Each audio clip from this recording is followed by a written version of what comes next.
Bismillahirrahmanirrahim. Assalamualaikum warahmatullahi wabarakatuh.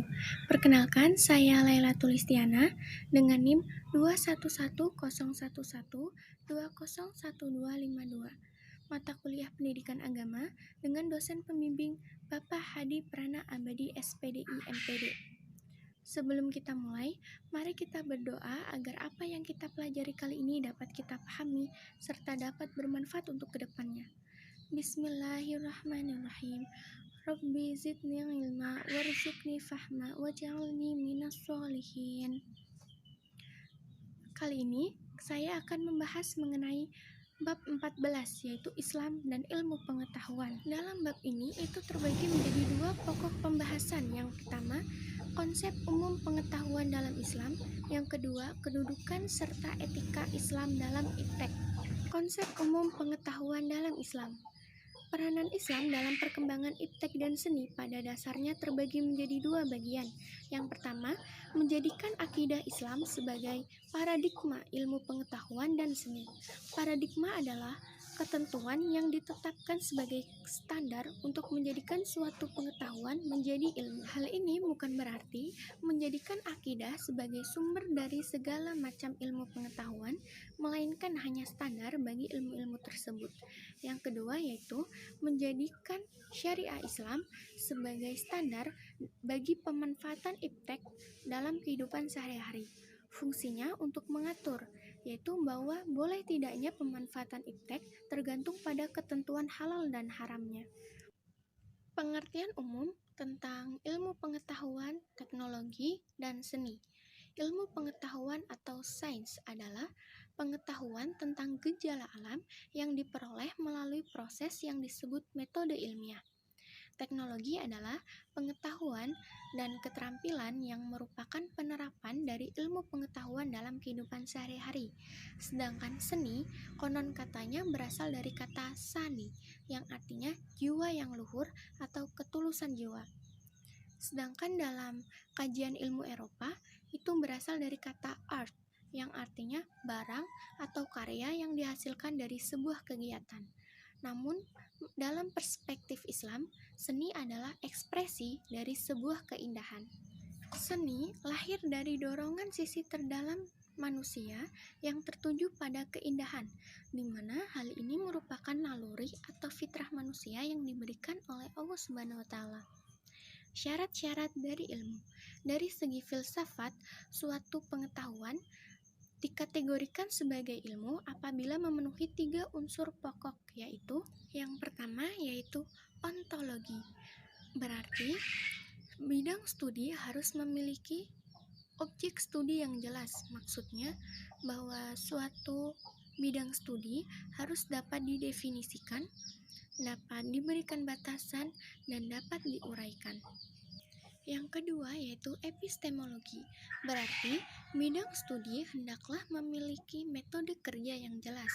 Epistemologi sendiri adalah cabang filsafat yang berkaitan dengan asal, sifat, karakter, dan jenis pengetahuan. Yang ketiga yaitu aksiologi. Berarti bahwa suatu ilmu pengetahuan hendaklah memiliki nilai guna bagi kehidupan manusia. Yang kedua yaitu kedudukan serta etika Islam dalam iptek.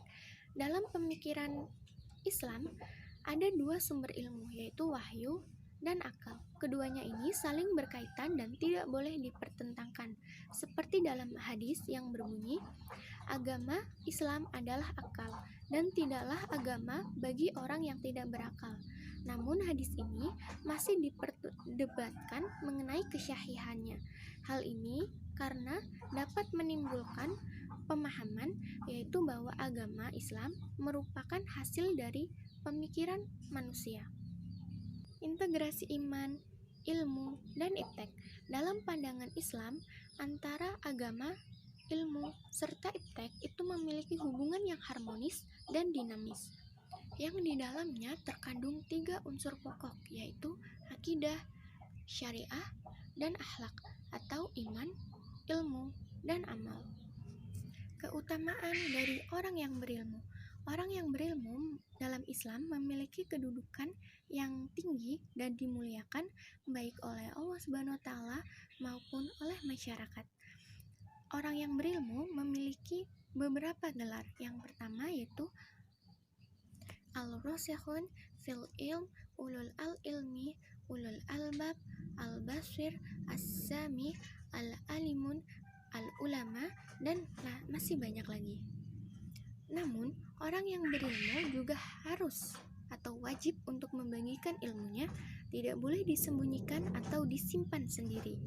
Seperti yang telah difirmankan oleh Allah dalam Quran surat Al-Baqarah ayat 159 yang artinya, sungguh orang-orang yang menyembunyikan apa yang telah kami turunkan berupa keterangan-keterangan dan petunjuk yang telah kami jelaskan kepada manusia dalam kitab atau Al-Quran, maka mereka itulah yang dilaknat oleh Allah dan dilaknat pula oleh mereka yang melaknat. Quran Surat Al-Baqarah ayat 159. Pertanggungjawaban ilmu terhadap alam. Pemilik ilmu harus mempertanggungjawabkan ilmunya. Oleh karena itu, hendaklah gunakan ilmu dengan bijak dan jangan sampai merusak alam. Karena Allah serta Rasul telah memberikan kita peringatan untuk menjaga alam. Seperti dalam Quran Surat Al-Baqarah ayat 11 yang berbunyi, Billahi minasyaitonirrajim, wa idza qila lahum la tufsidu fil ard qalu innama nahnu muslihun, yang artinya, dan apabila dikatakan kepada mereka, janganlah berbuat kerusakan di bumi, mereka menjawab, sesungguhnya kami justru orang-orang yang melakukan perbaikan. Quran Surat Al-Baqarah ayat 11. Ilmuwan Islam pada zaman keemasan. Yang pertama yaitu tokoh filsafat Islam.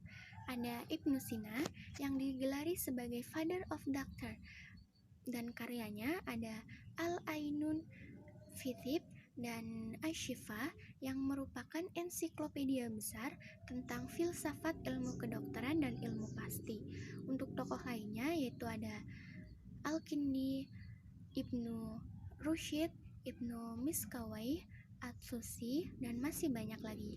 Yang kedua, tokoh Islam dalam bidang kedokteran. Ada Ar-Razi yang karya terkenalnya yaitu Al-Hawi. Kemudian untuk tokoh lain ada Abdul Qasim Az-Zahrawi, Ibnu Al-Nafis, Abu Zaid Al-Baihaqi, dan masih banyak lagi. Yang ketiga, tokoh Islam dalam bidang sejarah. Ada Ibnu Khaldun yang karya paling terkenalnya yaitu Muqaddimah, berisi mengenai filsafat sejarah. Yang keempat yaitu tokoh Islam dalam bidang geografis. Ada cendekiawan muslim bernama Al-Biruni yang dapat mengukur keliling bumi pada abad ke-11 Masehi. Kemudian ada Al-Yaqubi yang terkenal dengan studi topografisnya. Kemudian Al-Istihar II dan Ibnu Hawqal yang berkontribusi dalam pemetaan dunia.